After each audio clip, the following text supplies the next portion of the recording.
Fantasy booking Roman Reigns' epic WWE Babyface turn. The end of Roman Reigns' historic undisputed WWE Universal Championship run at WrestleMania 40 may have concluded that chapter of the Bloodline saga, but if the events that have unfolded since are any indication, it is a story with many more to write. That includes an epic babyface turn for the tribal chief. The chants of "Thank you, Roman" at the Raw after WrestleMania in response to Cody Rhodes acknowledging his reign atop WWE for the better part of 4 years showed that the fans are ready and willing to accept him as a babyface. Reigns is not currently advertised for any upcoming WWE Premium Live events, which begs the question, when will the head of the table return to television and what is the best way to continue his pro wrestling epic? When does the tribal chief return? The most obvious return date for Reigns would seem to be SummerSlam, the second biggest pay-per-view of the year, yet he is not featured on any of the early promotional material. The card for August 3rd will be subject to change, but WWE would likely want him front and center on any marketing materials as it attempts to keep its hot streak of PPVs going.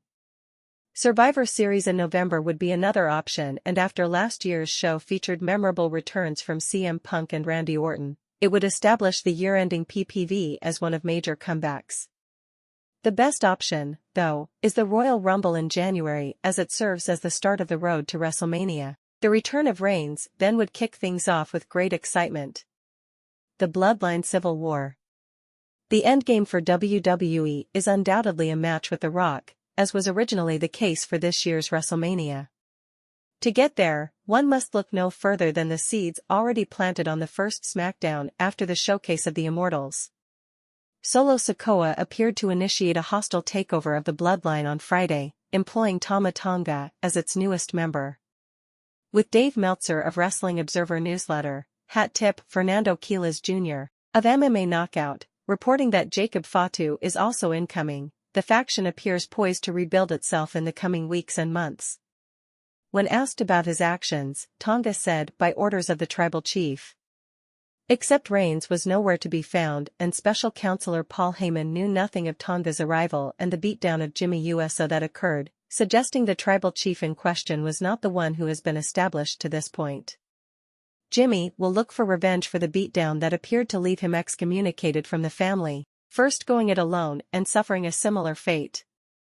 That will bring in Jey Uso, who will fight for the Bloodline for the first time in over a year. There is potential to run singles matches before a big tag team bout pits the Usos against Sikoa and Tonga. That's when Fatu can make his first appearance, perhaps at Money in the Bank in July or SummerSlam. Undisputed WWE Universal Champion Cody Rhodes steps up to help his friend, Jey, partnering with him and Jimmy to battle the new Bloodline at Survivor Series. Enter The Rock, who reveals himself as the architect behind the revitalized group. The final boss interferes in the match and beats down the American Nightmare while the others pummel Jimmy and Jey. Then, the announcement of Rock vs. Rhodes for the WWE title at the Royal Rumble is made official, setting up the January PPV to be one of the biggest in recent memory. Before that, Sikoa and company take exception to Heyman's apparent loyalty to Reigns and his constant attempts to contact him. They threaten him and, on the SmackDown prior to the Royal Rumble, even put hands on him as a reminder of who he works for. Like Jey, John Cena, and The Undertaker did for Rhodes at this year's showcase of the Immortals, Reigns returns to counter the Bloodline's interference in the match, ironically enough acknowledging the American Nightmare as champion by helping him to defeat the Great One. In this scenario, we get the teased Rhodes-Rock match at a big-time premium live event and the WrestleMania 41 main event between the tribal chief and the final boss. On his first night back, Reigns reunites with Heyman, echoing his words from this year's Hall of Fame ceremony, where he declared that there is no tribal chief without the wise man. On the grandest stage, Reigns defeats Rock and gets that marquee victory over an all-time great that WWE believed it would have this year.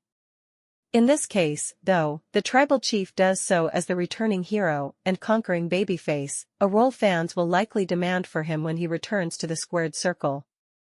Along the way, he can team with the Usos to defeat Fatu, Tonga, and Sikoa or hold off on that match until after WrestleMania. How long we have Reigns for beyond that is the question.